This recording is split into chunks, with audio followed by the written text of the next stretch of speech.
India versus England second semi-final விளையாட போகிறாங்க மும்பையில். India on paper the strongest side இந்த T20 வேர்ல்ட் கப் வரும்போது. பட் அதை பர்ஃபார்மன்ஸில் காட்டினாங்களா அப்படின்னு கேட்டிங்கன்னா இல்லைன்னு தான் சொல்லணும். குரூப் ஸ்டேஜில் அன்டிஃபிட்டடாக சூப்பர் எயிட்ஸ் வந்தாங்க. பட் சூப்பர் எயிட்ஸில் ஃபஸ்ட் மேட்சே சவுத் ஆஃப்ரிக்கா கூட தோத்தாங்க. அதுக்கப்புறம் ஜிம்பாப்வே கூடயும் வெஸ்ட் இண்டீஸ் கூடயும் ஜெயிச்சு இப்போ செமிஃபைனல் குவாலிஃபை ஆயிருக்காங்க. ஸோ இந்த டோர்னமெண்ட் வரும்போது நிஷாந்த் கிஷானையும் அபிஷேக் சர்மாவையும் ஓப்பனிங் பண்ணலாம் அப்படிங்கிற ஒரு முடிவுக்கு வந்தாங்க. பட் அது ஒர்க் ஆகலன்னு தான் சொல்லணும். It was a failure. ஏன்னா எல்லா டீமும் ஓப்பனிங் ஓவர்லேயே ஒரு ரைட் ஆர்ம் ஸ்பின்னர் கொண்டு வந்து ஏதோ ஒரு லெஃப்ட் ஹேண்ட் விக்கெட் எடுத்துடுறாங்க. ஸோ அதுக்கப்புறம் மறுபடியும் ஒரு யூட்டர்ன் அடித்து பேக் டு ரைட் லெஃப்ட் போனாங்க. சஞ்சு சாம்சனை மறுபடியும் டீமுக்குள்ளே கொண்டு வந்தாங்க. அதுக்கப்புறம் பார்த்தீங்கன்னா சாம்சன் பெரிய ஸ்கோர் அடிக்கலைனாலும் ஒரு ஸ்டார்டிங்கில் விக்கெட் போகாமல் ஒரு குயிக் ஸ்டார்ட் கொடுத்துறாரு. லாஸ்ட் மேட்ச் பார்த்தீங்கன்னா it was full of Sanju Samson so top order இன்னும் அவங்களோட ஃபுல் பொட்டன்ஷியலை காமிக்கல அப்படின்னு தான் சொல்லணும். ஏன்னா Abhishek Sharma is set to fire against big teams.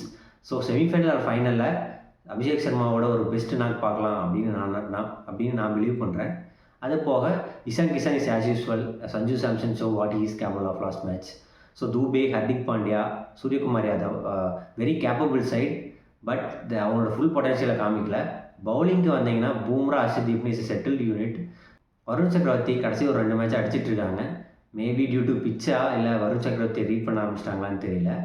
அது போக அக்ஷர் பட்டேல் பவுல்ஸ் டீசென்ட்லி. ஹர்திக் பாண்டியாவை எப்பவும் போல் 4 ஓவரை கடன்னு போட்டு முடிச்சிடறாரு. So this Indian team look strong. But அதை வந்து அவங்க ஃபீல்டில் கொண்டு வரலையோன்னு எனக்கு தோணுது. ஃபீல்டிங்கில் நிறையா லேப்ஸ் இருக்குது, நிறையா ட்ராப் பண்ணுறாங்க, drop chances. So coming to England group ஸ்டேஜில் ஒரு மேட்ச் வெஸ்ட் இண்டீஸோட தோத்துட்டாங்க. நேபாள் கூட ஜஸ்ட்டில் தான் ஜெயிச்சாங்க. இட்டலி கூடயுமே பார்த்தீங்கன்னா கடைசி 2 ஓவர் கிட்டத்தட்ட வந்துட்டாங்க இட்டலி. ஸோ அவங்க வந்து ஒரு ஸ்ட்ரகிள் பண்ணி தான் சூப்பர் எயிட்ஸ்குள்ளே வந்தாங்க. பட் சூப்பர் எயிட்ஸ் வந்து ஸ்ரீலங்காவில் இருந்துச்சு. ஸோ அவங்க வந்து 3 மேட்சுமே டாமினேட் பண்ணிட்டாங்க. ஸோ ஹாரி ப்ரூக் சூப்பராக விளையாண்டார். But Buttler is out of form. பட்லரும் சால்ட்டும் எப்படி ஃபின்னாலும் டிம் சைஃபர்ட்டும் போட்டு பொழந்து கட்டினாங்களோ அதே மாதிரி பட்லரும் சால்ட்டும் அடித்தாலும் ஆச்சரியப்படுறதில்ல. அது போக Harry Brook in form. Jacob Bethell needs to perform well. அது போக வில் ஜாக்ஸ் வந்து ஒரு ஃபார்ம் ஆஃபீஸ் லைவில் இருக்கார் போல். 4வது மேன் ஆஃப் த மேட்ச். பேட்டிங்லேயும் நல்லா கான்ட்ரிபியூஷன் பண்ணார். அதை விட பவுலிங் சூப்பராக போட்டிருக்காரு. அது போக சாம் கரன் இருக்கார்.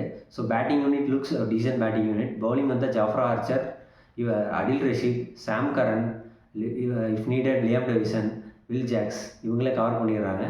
மேபி தேவைப்பட ரேயான் அகமத் கொண்டு வரலாம், இல்லைனா ஜேமி வாட்டர் கூட கொண்டு வரலாம். ஸோ பவுலிங் ஒரு டீசெண்டான பவுலிங் தான். வெரி த்ரெட்னிங் பவுலிங்னு சொல்ல முடியாது.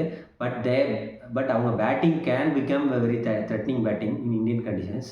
ஸோ இங்கிலாந்து அந்த நாளில் கிளிக் ஆகிட்டாங்கன்னா எப்படி நியூசிலாந்து கிளிக் ஆனாங்களோ அதே மாதிரி இங்கிலாந்து கிளிக் ஆகிட்டாங்கன்னா இங்கிலாந்து is a dangerous side to beat.